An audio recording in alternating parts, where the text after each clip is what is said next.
Probar.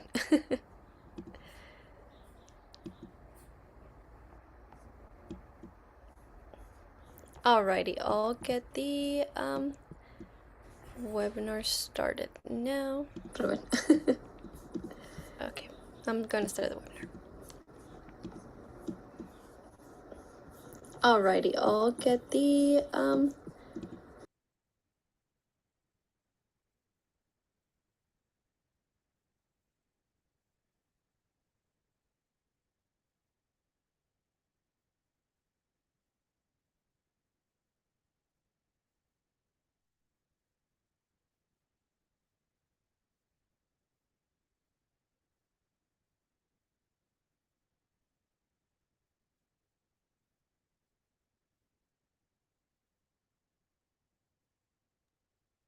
Hi, my name is Brian Pitts. I'm the Assistant Director of the Latin American Institute here at UCLA. I'd like to welcome you to today's talk titled Conscript Nation, Coercion and Belonging in the Bolivian Barracks. Our speaker today, Coercion and Citizenship in the Bolivian Barracks. Our speaker today is Dr. Elizabeth Chesko, who is an Associate Professor of History at Oakland University, which is actually, for those in California, not in the Bay Area. It is actually in suburban Detroit, about 30 minutes north of Detroit, Michigan. She is a historian of Latin America with a particular focus on questions of race and state formation. Her first book looked at the role of obligatory military service on citizenship and ethnic identity in Bolivia from 1900 to 1964. She's currently researching the militias that developed in Bolivia after the 1952 revolution. She's published in a wide variety of publications like the Americas, International Labor and Working Class History, and she did her PhD at Duke University, which is how I know her. We've known each other for 20 years. That's also where I did my PhD in Latin American history. We're going to have a talk today. We'll open up some time for questions at the end. Liz, thank you for joining us. Thank you so much for inviting me. And also I want to thank UCLA for doing this focus on Bolivia and Paraguay that this talk is part of. Those lesser studied areas of Latin America have really important stories. And so I'm so glad that you're focusing on them in your larger picture of what is Latin America and Latin American studies. So I wanted to start today with a little bit of my origin story, because I think when we understand where someone's research comes from, and how personal and also really arbitrary someone's research topic might be, we can better get at the kind of larger questions that a researcher is thinking about. So my story started with me graduating from college and just wanting to get back to Latin America and live there. I had studied abroad and I just had the travel bug. I just wanted to be in Latin America. So I got a job teaching at the American school in Guatemala City, and I was teaching really elite, wealthy Guatemalan children. The president's grandkids were there, the biggest beer brands, grandkids were there, right? It was all these very famous names. I was there for 2 years teaching first grade. So my students spent half their day in a Spanish classroom and the other half their day in an English classroom. And in that time in Guatemala, I became really interested in what it means to be indigenous within a larger nation state, what that kind of dual belonging looks like and how it's experienced and how it develops. And this, in some ways, came from my job, right? I was seeing these very wealthy Guatemalan children who were cared for, picked up by chauffeurs and nannies who were mostly indigenous migrants um, from the larger areas. And so I was interested in what it meant to be indigenous within a nation state. So after teaching there for 2 years, I decided to go to graduate school. I applied to PhDs in history, and I thought I was going to study Guatemala. I thought I was going to look into what it meant to be indigenous there. But I started graduate school in 2005, and my focus shifted because of the timing to Bolivia. I was part of a generation of historians and anthropologists and other people who got interested in Bolivia because of the election of Evo Morales. And I did my initial MA research on the 1945 Indigenous Congress that happened in Bolivia, in La Paz. And then I was looking for a topic to study for my PhD. My partner was in the Air Force at the time, and I was figuring out my dissertation topic. And so I was reading everything I could about Bolivia to get a lay of the land. And I was visiting him where he was stationed in Alaska. So I'm reading all these texts and watching him leave in uniform every day. And that's really where the kind of military topic got in my head. Some of the texts I read were written by anthropologists, and they had research from the 1960s through the 1980s. They described obligatory military service as deeply rooted in Indigenous communities, as a rite of passage, as something that was really essential to masculine adulthood, even part of communal rituals. Some of them talked about how in a certain community, a man would come back from his military service and they would have a ceremony over his military service booklet in order to celebrate that accomplishment and welcome him back to the community. So these are three of the texts that talk about that military service that really started to intrigue me and started to get me asking questions about what military service meant in this society and how it developed. I was also intrigued by two very different Bolivian indigenous leaders and how they talked about their military service. The first is the one you see here, Luciano Tapia. He entered the ranks of the Bolivian military in 1940, and he later went on to found the Tupac Katari Indian movement that you see him as part of here. And here you see him on the left as a conscript in uniform in 1940. So not surprisingly, given his trajectory and the context of his memoir, he rejected military service in this text as a time of acculturation, colonialism, and racist mistreatment. And this was really the narrative that I expected to hear, but it was very different from the one that I had seen in those anthropological texts I had read. I was also seeing how Evo Morales discussed his own military service when he was running for president in 2005. And as part of that campaign, he was accused of being an indigenous separatist. And one of the ways he clapped back was by invoking obligatory military service as a proof of his patriotism. And here you see him in uniform of the military police when he did his military service. And on the other side, of course, you see him during one of his inaugurations. And during that campaign, he used military service as proof of his patriotism, and he reminded voters that his US educated opponent had never worn a uniform.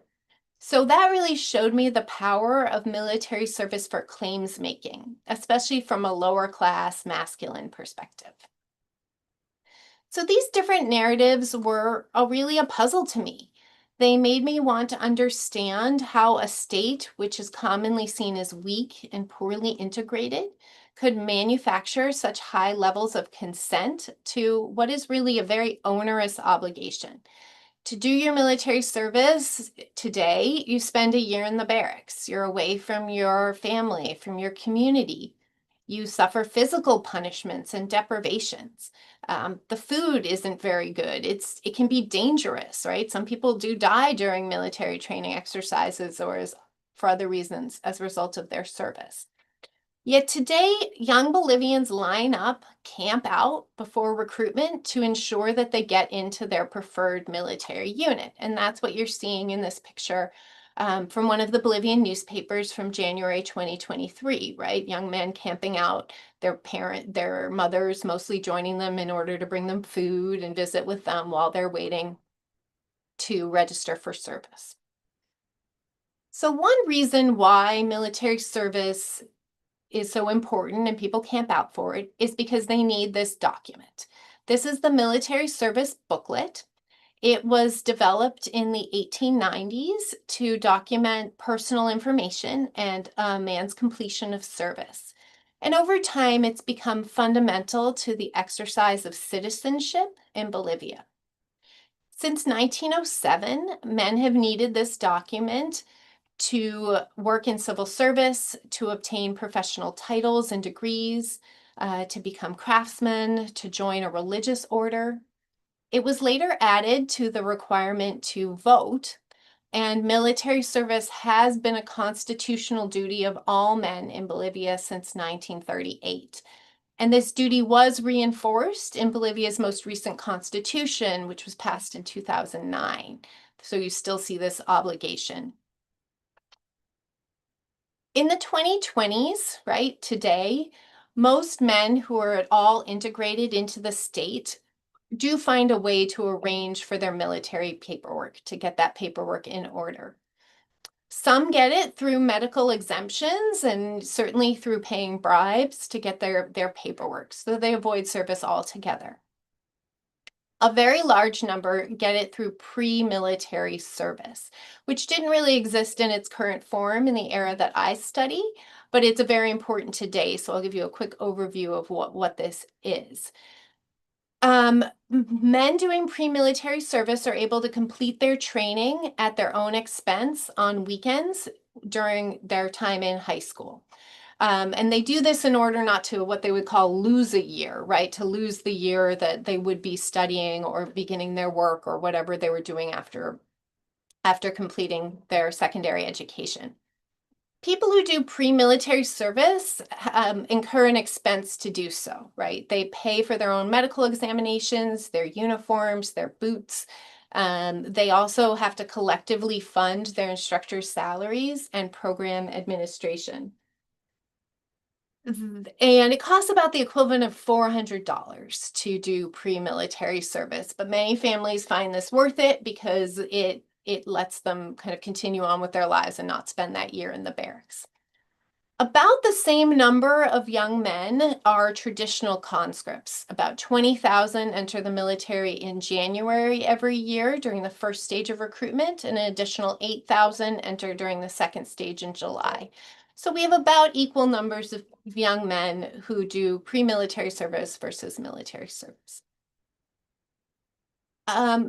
But looking into the historical literature in the 20th century, I felt it was so intent on emphasizing indigenous resistance to the state that it left us without tools to understand the consent, right? To understand these lines, to understand why so many men might choose to participate in obligatory military service.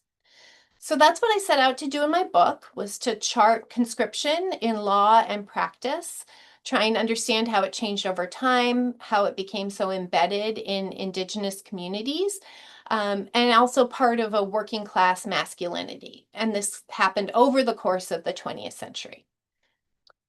It's important to emphasize that this obligation has never been shared evenly among the male population in Bolivia.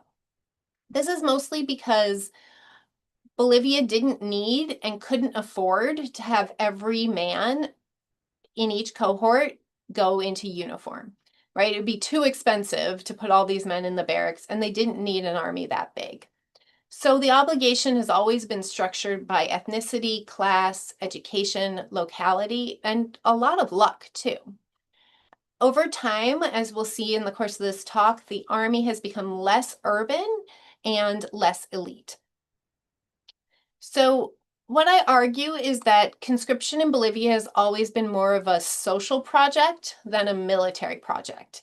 And this is despite the fact that Bolivia had actually lost all of its international wars and has lost much of its original territory, which is what you're seeing on this map here, the different territorial concessions to its neighbors over the course of the late 18th and late 19th and early 20th century.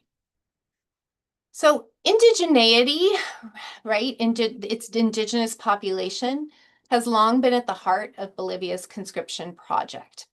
The first conscription law was in 1875, and it actually exempted members of indigenous communities. There was an assumption that they weren't full citizens and they wouldn't make good soldiers. But this was also because the state was quite reliant on tax revenue from these communities, and so it couldn't really make heavy demands on their service as well. Then in the late 1800s, the governments enacted liberal policies to eliminate indigenous communities as an official entity and also appropriate their land. And this came to a head in 1899 with a civil war between liberals and conservatives. And in this war, some Aymara groups played an important role on the side of the liberals. And that's who you're seeing here is the Aymara leaders and some of the Aymara soldiers who fought on behalf of the liberals and saw themselves as liberals as well. After this Aymara liberal coalition won the war, the liberal elites did their very best to distance themselves from their Aymara allies. They painted them as the authors of barbaric massacres. And that's really where we get liberals' conscription law in 1907, which envisioned military service as the ultimate tool for assimilation. How do we deal with this population that we find dangerous and different and scary? Let's put them in the barracks and we'll teach them to be real Bolivians. We'll teach them to be more productive Bolivians. So they saw the barracks as an educational space to teach conscripts Spanish, basic literacy skills, hygiene, and form Bolivians they believed would be more productive. And that's what we're seeing here in some of these early military barracks, is this vision of conformity that they're hoping to use military service for. They also hoped that military service would help them address the kind of problems that they saw in the census that they took in 1900. The census showed that Bolivia was 75% rural, 80% illiterate, and 51% indigenous. And that population was really not at all spread evenly across the national territory, as you can see from these maps. The map on the right shows us elevation. So you can see the lowlands versus the highlands. And the map on the left shows its population density, with the darker green being the more densely populated area. So you can see that the vast majority of people in Bolivia are living at high altitudes in the Andes Mountains. So they're hoping that using military service will help them urbanize their population, will help them make their population more literate, more Spanish speaking, right? Basic assimilation. Military service was characterized by elite avoidance from the very beginning, with elites seeking out exemptions, loopholes, and favors not to send their sons to the barracks. In 1920, the war minister complained, quote, "In effect, it is enough to have a more or less acceptable official or social station to believe one has the right to request an exemption not only for one's children and immediate relatives, but also for one's compadres and godchildren, even those of one's servants." So you're seeing kind of a lot of people doing what they can to get out of military service. In the early years, about 73% of the men who presented for military service were listed as coming from the lower classes. They were called artisans, miners, or they were from indigenous communities called illiterate indigenous people as part of the record keeping, right? So you can see those are the vast majority of professions that get listed.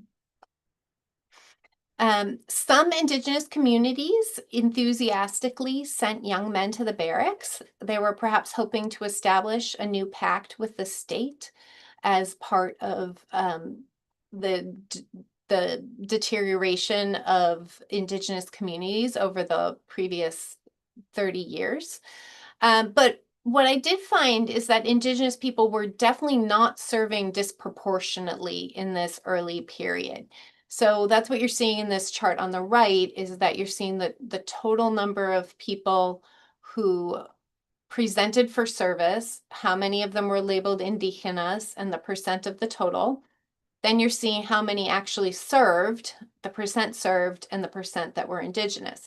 So if you compare this column with the last column, the 2% columns, you'll see that they're serving proportionally with how many are represented. So the military is not kind of handpicking indigenous people and saying you serve disproportionately.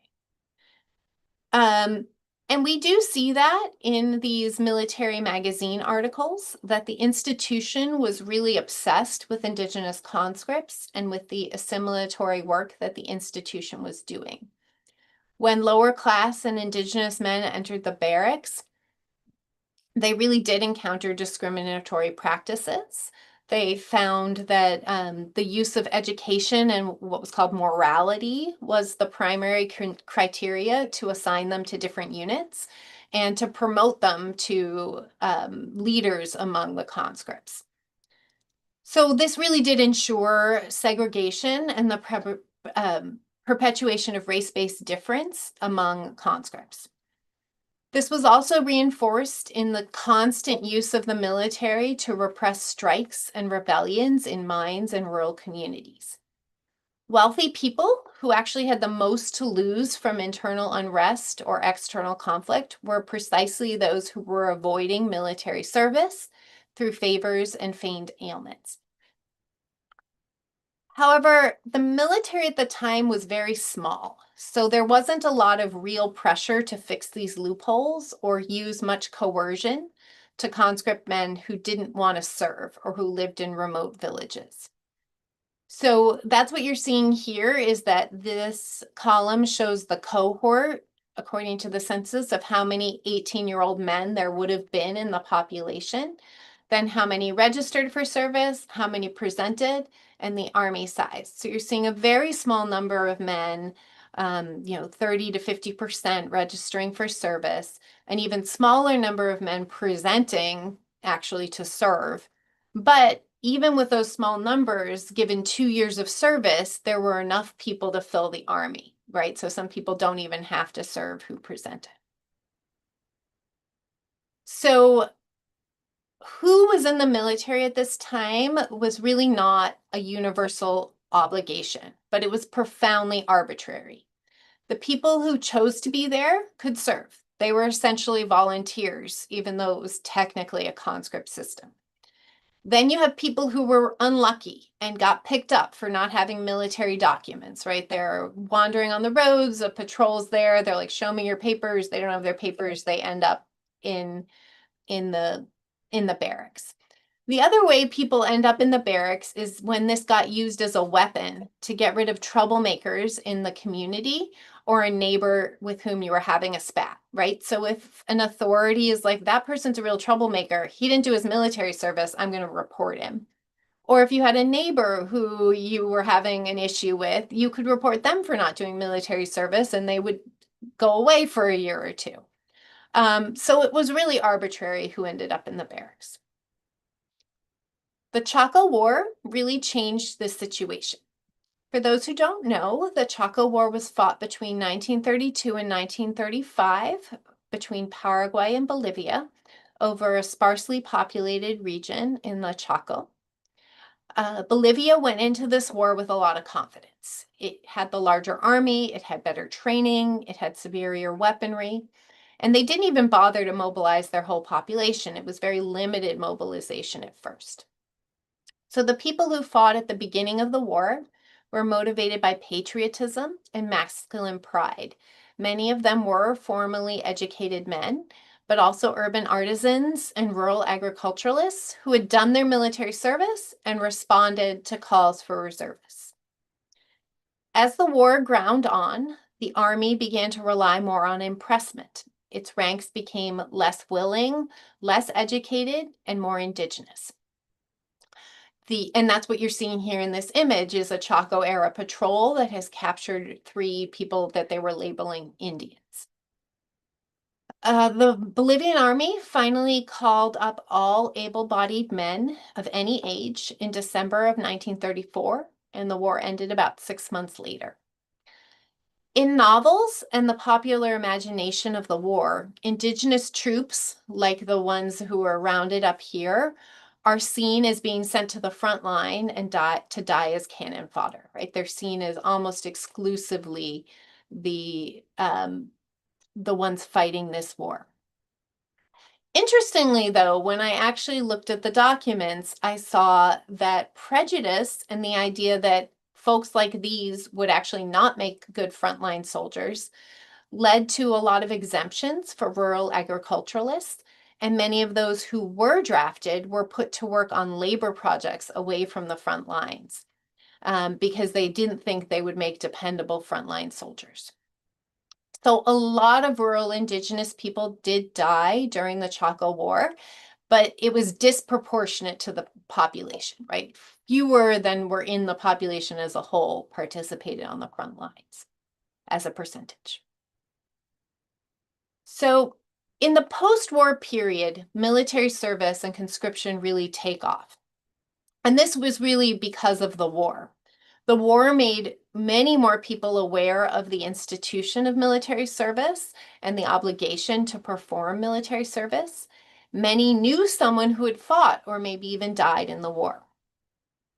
So the war solidified the idea of military service as a vehicle for claims making. This is because the state felt compelled to respond to veterans' demands.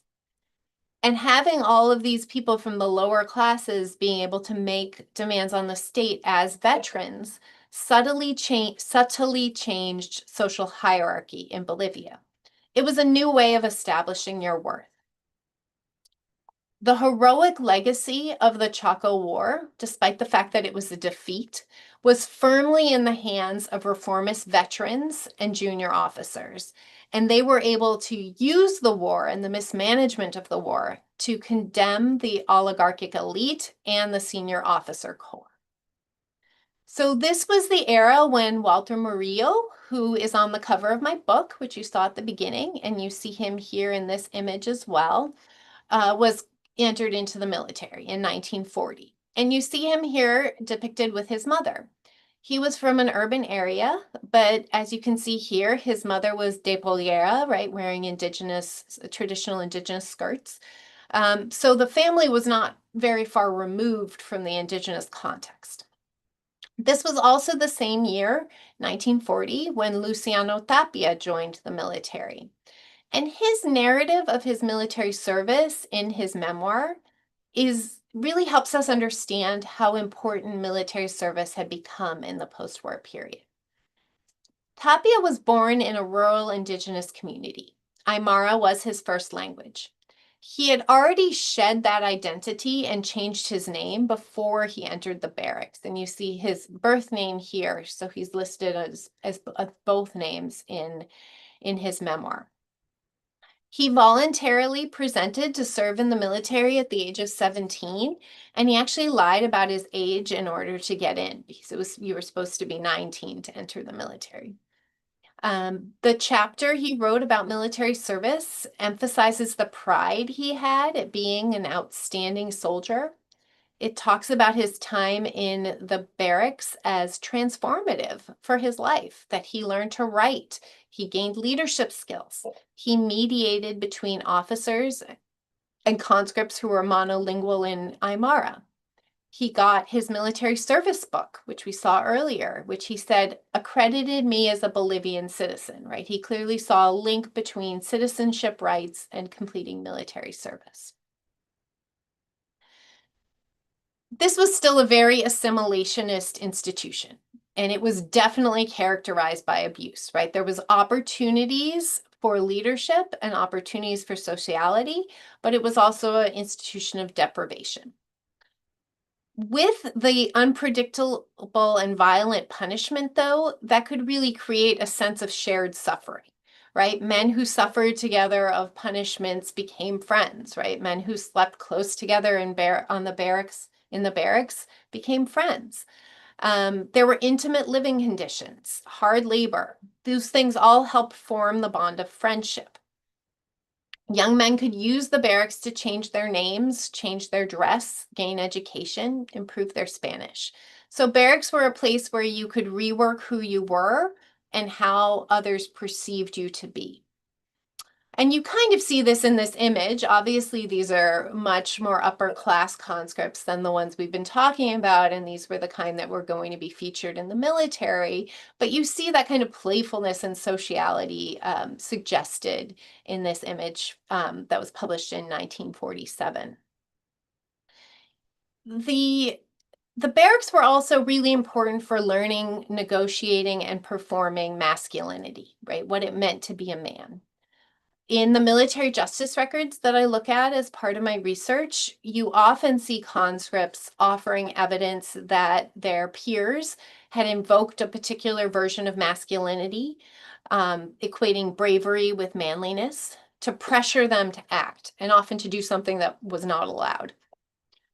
We often see conscripts excusing their own bad behavior with the idea that their masculinity had been questioned by someone and therefore they had to respond. One explained that he had participated in a mutiny because his fellows had called him a fool who should put on polleras, those skirts that we saw earlier. Obviously, this could just be an excuse to get out of trouble, but the very fact that he mobilized it in his testimony suggests an expectation that the military magistrate would understand the power of such insults that questioned his masculinity by challenging his bravery and comparing him to a woman, and that the magistrate would consider these insults to be mitigating factors when judging his actions. This is really, I see as an oppositional masculinity that gets worked out in the barracks, a willingness to challenge authority. And this works against the idea that being a good man meant serving the patria through strict discipline and blind obedience to officers. And that's really what military service and military hierarchy are supposed to look like, right? That strict obedience. And this oppositional masculinity kind of works against that and is part of the social aspect of barracks life. Most men who entered the barracks in the 1940s were not formal citizens of Bolivia and would not be. To be a citizen, to exercise voting rights, you had to be male, over 21, have Bolivian nationality, and be literate. So in the elections that were held in 1940, only 3% of the population voted, right? So the vast majority of people were not eligible for citizenship and to vote. During this post-war era, legislators were still primarily thinking about the barracks as a way to assimilate the indigenous population. One, in 1943, asserted the power of the barracks to uproot the Indian from the indifference in which he lives, right? So that, again, just like we saw in the early 20th century, this is seen as a way to deal with the Indian problem that Bolivia has. During this post-war era, the military was still being used pretty constantly to repress strikes and uprisings among miners and rural agriculturalists. This made the barracks a site that perpetuated hierarchies based on race and class, but also created the possibility for some people on the lower end of those hierarchies to prove themselves to be outstanding soldiers, like Tapia was. This process really intensified after Bolivia's 1952 revolution. This revolution was led by middle and upper class reformists. It made suffrage universal, so all veterans and future conscripts would then be full citizens. It also nationalized the biggest tin mines and enacted a widespread agrarian reform. When they first came to power, the MNR considered destroying the army and instead having workers' militias, mining militias, like you see here in these images. The miners that had brought them to power were very hostile to the army because it had been used for so long to repress their strikes and to make them work for bad pay. And we see this theme in this mural, which is called History of the Mines and was done in 1953. And so what you're seeing here, and I'll go right next to a close-up of it, is you have these kind of pompous, fat military men trampling over the skeletons of the miners, right? So there's this vision that that's what the military is for repressing the miners. However, instead of relying on militias, the MNR's leaders decided to remake the military according to its own reformist vision. And I would say this isn't really a surprise given how many military officers were part of the MNR and participated in the revolutionary government. And this is where we need to remember that the officer corps in Bolivia was never united. They were just as divided as the population itself and very much reflected different interests from the population. So the MNR decided to use military service to cultivate a mass base of support. So in many ways, you can see them doing the same thing that liberals had done in the early 20th century and that others had done after the Chaco War, right? They're trying to transform conscripts through barracks life and make them into their own vision. So they celebrated conscripts as working class heroes, nationalists, sacrificing for the nation. And this did produce some significant shifts in the conscript population. So after the revolution, significantly more miners entered the barracks, significantly more folks from rural communities entered the barracks. And that's what we're seeing here on the left is that when you look at the people who registered for military service in 1949, only 24% reported agricultural professions. That goes up to 33% in 1955, and it'll continue to climb after that. And so it's getting closer to the number of people, the actual number of people that are in agricultural professions in the 1950 census, which is 69. You also see less disproportionate representation of urban areas. In the 1949 military register, 51% of the people from the Department of La Paz came from the city, from the urban area.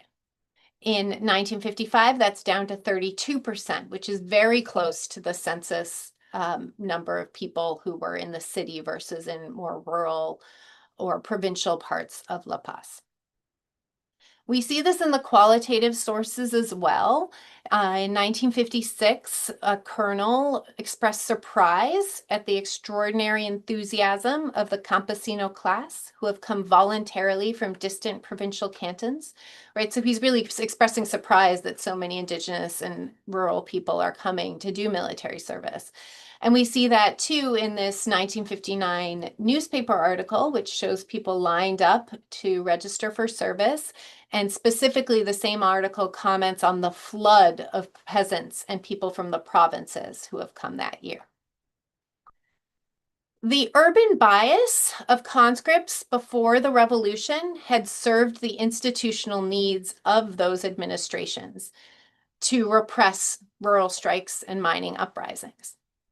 These needs changed after the revolution as formalist citizenship expanded and the MNR actively worked to build a social base outside of cities. But this change can also be explained by the patterns of circular migration that increasingly connected agricultural communities to cities and mining camps after the Chaco War. As individuals traveled between urban areas, mining camps, and home communities, they spread ideas about military service. They let people know that military service was something that you were supposed to do and what the values of it might be. So these are the circumstances that led to the observations of anthropologists that I referenced at the beginning of this talk. The people who were observing rural and mining communities in the 60s and 70s and talking about how important military service was to becoming a man in those communities. Like liberals before them, the MNR understood military service to be a tool to mold the population into its vision for the nation. In practice, however, the inertia of the institution was really strong. The authoritarian nature of an internal practice of gendered taunts, being overworked, physical violence, bad rations, those all continued unchanged. There wasn't a lot of change in the culture of barracks life after the revolution to indoctrinate people into revolutionary nationalism. You saw a continuation of labor assignments based on race and class. For example, one conscript talked about spending his day laboring with a group of soldiers charged with making roof tiles for the regiment rather than participating in military training. And of course, he had 2 indigenous last names, right? So we see that continuation of differential labor assignments. So I'm not arguing that military service is a liberatory experience. It is still an assimilationist and violent institution, and it remains so to this day. What I am arguing is that Bolivia's conscription system effectively staffs the ranks with men who choose to be there. They can't be called volunteers because there's a legal compulsion that structures their service. And economic factors structure their service as well. But their collaboration in military service establishes them as patriotic citizens who have answered the call to defend the nation. These young men enter the barracks because they understand the experience of military service to be a meaningful one for social, cultural, political, and even gendered reasons. To fill the ranks, the state had to negotiate with local authorities, indigenous communities, and individual conscripts. And this resulted in a military service that was embraced from below because it became meaningful to men and their families. Military service in Bolivia wasn't imposed through effective bureaucracy. It wasn't imposed through domination. The state wasn't strong enough to do either of those things. It depended on acceptance of the obligation. Bolivia's particularly weak and localized state allowed for considerable individual and local manipulation of the obligation, the experience, and the meaning of conscription. And that's precisely what made it so powerful. In this process, they created what I'm calling a conscript nation, which was the name of my book. I'm not using this term as a numerical claim. Bolivia is definitely not Israel. In fact, at least half of all Bolivian men have always found a way to avoid entering the barracks. Instead, I'm making an argument about the way the state formed and citizenship played out in 20th century Bolivia. I'm saying that they're characterized by multiple layers of negotiation and accommodation. The resulting institution of military service was still hierarchical and divided by profound difference, but it wasn't imposed by the state. Instead, it was constructed in a dialectical process from both above and below. Today, very few Bolivians publicly express opposition to obligatory military service, and men line up for days to enlist in the more popular units. And so we really see that military service has a powerful hold on the imagination and practice of many working class and indigenous Bolivians. Thank you very much for listening, and I look forward to any conversation that we might have. Liz, thank you so much. I've read the book before, and I still love the talk. I learned new things from it that I didn't know before. So for those who have questions, you can put them in the Q&A, which is available down at the bottom of your screen. I've got a couple of questions to get us started while we see what else comes in through the Q&A. So the first thing I was thinking about is kind of like a broader Latin American context, right? Like, what other Latin American countries have obligatory military service? And of course, you don't study those countries, but do you have a feel for, like, does it operate the same in other places, or is Bolivia kind of a unique example in the way that it's become such a constitutive part of, like, what citizenship means, at least for men? I would say Bolivia is somewhat unique here. Other countries had obligatory military service, and almost all the Latin American countries emulated European models at the beginning of the 20th century, where they made military service obligatory. I don't think it really took hold in the same way in each place, right? And I think the fact that Bolivia fought a large international war in the 30s made a huge difference in how the military was seen, right? And allowed it to be different from other parts of other parts of Latin America, especially South America. But I would also say that this hasn't really been studied very carefully. Jonathan Ablard, who works on Argentina, has worked on the Argentine case and really shows it to be quite different from the Bolivian case as a much more urban phenomenon. But there isn't a lot of studies of a lot of other places, so it's harder to compare just because the work hasn't been done yet.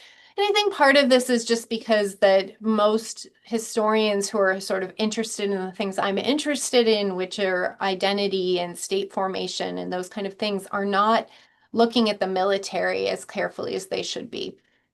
They're more interested in activism. They're more interested in indigenous movements, those type of things, and not as interested in looking at military history, which I think has a bad reputation. And I think that many Latin Americans would be behooved to look at the tools that military history, not operational history, but kind of more social and cultural military history are able to give us. I mean, it's really striking too, right? Because like,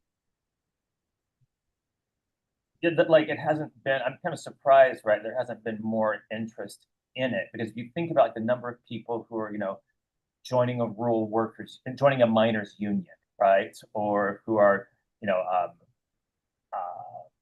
mobilizing any sort of social movement versus the number who are being forced to interact with the state or the military. There's no comparison, right? Um, Everyone is forced to interact with the state in some way. Despite the state being weak, every man at least is forced to interact with the state through military conscription. But not everybody's joining a miners union or um, or a movement for indigenous rights. That's something that's really striking to me, that there hasn't been more interest among scholars in looking at like the way that most people are actually engaging with the state, or most men at least. Well, and I think some of that is because you're looking there at a narrative where you might be celebrating assimilation, which isn't something that a lot of people in my position and with my interests want to do, right?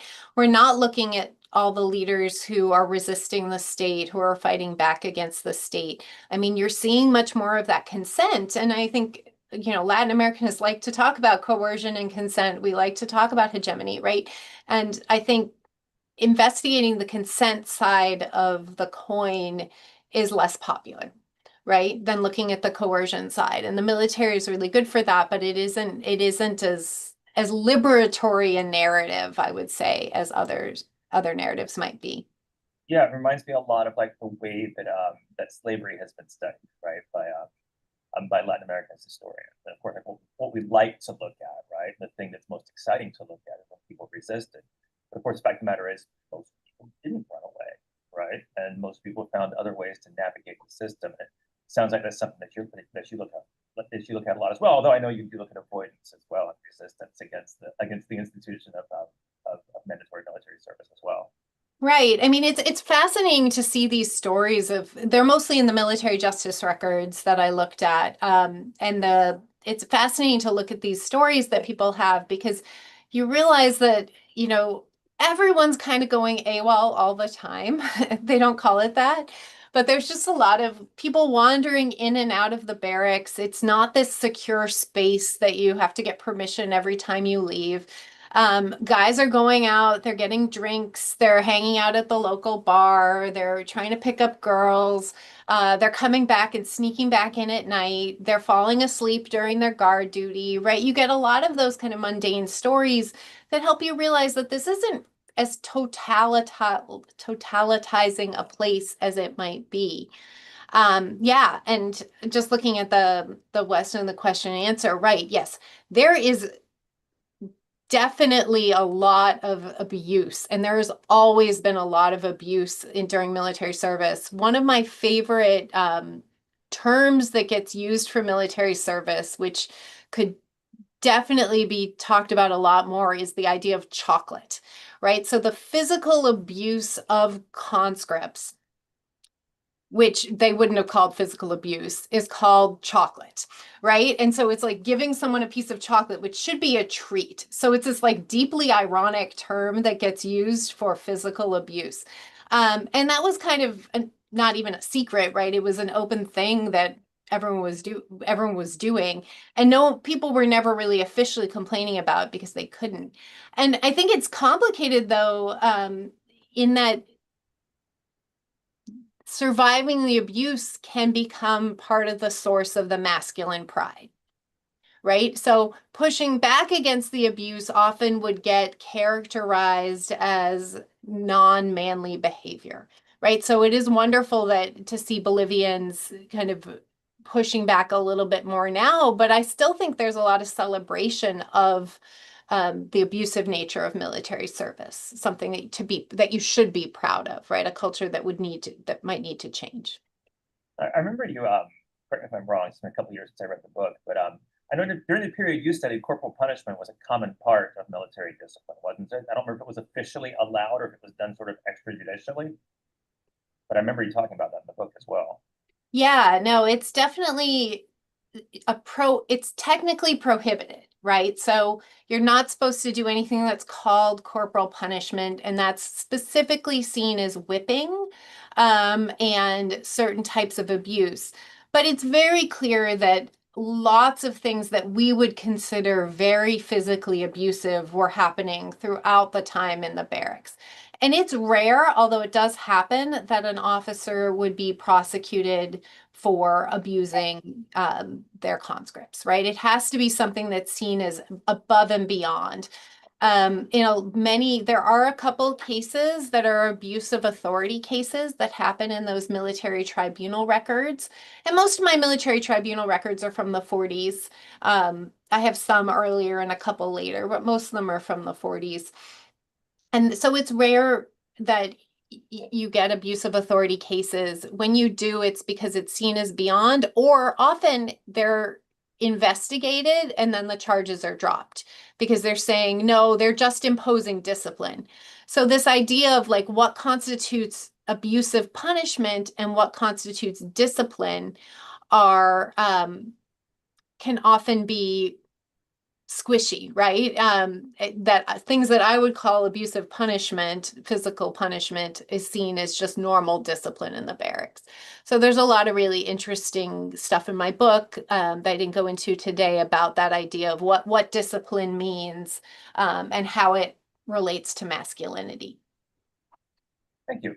We have a question from one of our audience members. Richard Phillips is asking if did Bolivia and its conscript military flirt with the Axis during World War II in the way that Brazil and Argentina in certain fashions did?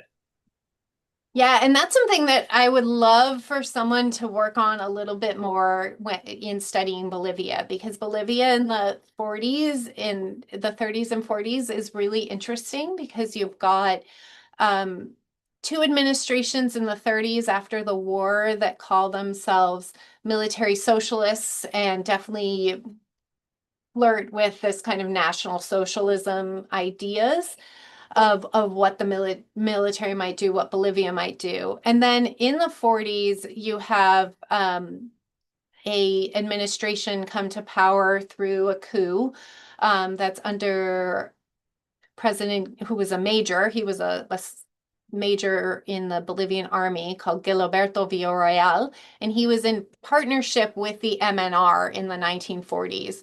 And they were very much seen as Axis sympathizers. They were very much seen as, they were very much observed by the US in that way, in the same way that Perón was. They were in power from 43 to 46. And that was sort of the template for what the MNR did in 1952 in its revolution, was after out of that previous experience of governance during World War II. So I feel like that is not something the literature has really answered well to help us understand how compromised they were, how anti-Semitic they were in the 40s, and then how they evolved into the 50s. So I would love to see more work to help us understand better Bolivia's relationship, or different factions in Bolivia's relationship with the Axis powers. But yes, it was definitely, there's something there.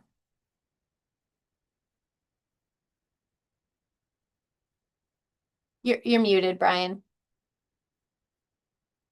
All these years, you'd think we would have remembered to unmute ourselves. But Ruben Hernandez Leon, our director, also has a question. It was something I was thinking about as well while you were sharing your research. Are there women in the Bolivian military at all? Have there been in the past? And I was thinking also, like, in sort of all the discussions about sort of like reimagining the Bolivian state under the Morales government, when they reaffirmed military service in the 2009 Constitution, was there any discussion about extending military service to women, and what became of that? So, Yeah, this is really interesting and something that I have actually coming out in sometime in the near future is a chapter in an edited volume. So there's a chapter, it's an edited volume that's on global conscription. And so they talking about conscription in lots of different places in the world. I think it's coming out with University of Kansas Press. I'll have to look up the title for you in case you're interested in the future.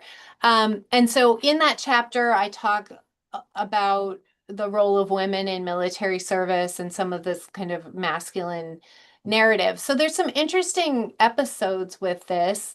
During that era of military socialism that I was just talking about, they include women as part of their pre-military service. So there are like a couple years in the 30s where women are in uniform and are doing military training. And then it doesn't happen, it's there on paper after that, and women actually are trained as officers starting in the 1980s, but there is no real military service or option for military service for non-officers until the 1990s. So in the 1990s, when they reestablish this option of pre-military service, they also offer pre-military service to women. And so some women are able to participate starting in the 1990s in pre-military service. And then they finally have an option in the 2000s for women to serve in traditional conscript units. So I think it was in 2018, women were offered the option for traditional military service, but it is voluntary for women. And women remain segregated from their male counterparts. Only about 10 of the recruitment centers accept women, and very few enrolled. So about 183, it looks like, were discharged in 2023. So there's a limited role where women are allowed into this space, but it still very much is a masculine and a homosocial experience for those who choose to be part of traditional military service. Excellent. And I have another question as well. And but you answered it partially when you were during the talk, right? I was wondering if there's ever been a moment when military service was seriously called into question, or is there a moment when Bolivia considered abolishing it? And of course, the moment you brought up was the same one I was thinking of, which was after the 1952 revolution, when the military had somewhat fallen into disrepute among the MNR, and they started like arming the miners' unions, for example, as sort of a counterweight to the military. But then, as you said, they opted to ultimately try to reform the military as opposed to abolishing conscription. Has there been any other moment when conscription's been threatened, or has this always been sort of a central part of national identity? Like, was there even a debate about getting rid of it in 2009? I don't think so, right? I haven't done kind of detailed research on the post and the era starting with the dictatorships in the 60s through the 2000s, but I've not run across any real debates to get rid of it. You always have some people who are kind of objecting to it. There are always some conscientious objectors. There are always some people who have religious reasons they don't want to do military service or pushing back, as one of our attendees said, against the abuse in the military, but I do not know of any concerted effort to abolish military service or to make it optional or volunteer only. And I really think that's because it is such a key part of this working class masculinity, right? It's a way of saying, I am Bolivian, I have rights as a Bolivian, I can trump those elite men because I went in the barracks and I suffered those deprivations and I wore a uniform for my country. So I really think it's because of that claims making that it becomes uncontested, right? So because they don't need people to do it who aren't willing to, you don't need a lot of coercion to make it happen. And it's a relatively inexpensive way to bring people into the country, to make them feel Bolivian, and to have an official army, even if it's not used for a lot of, international wars or other purposes. Well, I don't see any more questions in the Q&A, and I mean, I could go on at length with more questions, but we're coming up right on an hour right now. So I think we can go ahead and wrap it up. Thank you so much for joining us today. It was great to hear more about your research than I already knew. Also want to announce as well for those for those watching online or those who might be watching on YouTube, our next talk in our Bolivia and Paraguay lecture series is going to be this Thursday, March 5th at 1 p.m. Pacific time. It's titled Beyond Infrastructure, Mobility, Memory, and the Landscape in the Paraguayan Chaco. The speaker is going to be Paula Canova, Associate Professor of Anthropology at University of Texas at Austin.